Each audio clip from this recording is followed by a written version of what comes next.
சங்கீதம் 34:8 வாசிக்கிறோம், கர்த்தர் நல்லவர், அவர் கிருபை என்றும் உள்ளது, அவரை ஸ்தோத்திரியுங்கள், அவரை துதியுங்கள் என்று சொல்லி வேதத்தில் வாசிக்கிறோம். In the Psalms 34:8 it says that our Lord is a good God, all the time be praised to the God. கர்த்தர் நல்லவர் என்பதை ருசித்து பாருங்கள் என்று சொல்லி வேதம் சொல்லுகிறது. And the Lord says like taste and see how our Lord is. நாக்குல டேஸ்ட் இல்லாதவங்க கர்த்தரை துதிக்க மாட்டாங்க.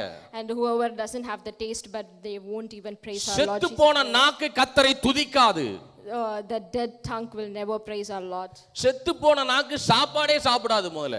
And the tasteless tongue will never have. அவங்க முன்னாடி என்ன ருசியான பிரியாணி வச்சா கூட அவங்களுக்கு அது சுவையாவே தெரியாது. Even though if they have the delicious biryani in front of them that they will. வேதம் சொல்லுகிறது, சுவாசமுள்ள யாவரும் கர்த்தரை துதிப்பார்களாக. நீங்க உண்மையிலே கர்த்தரை அன்பு செலுத்தி கர்த்தருடைய அற்புதங்களை நீங்க ருசி பார்த்திருப்பீங்களா, நாங்க சொல்லி நீங்க கைத்தட்ட வேண்டிய அவசியம் வராது.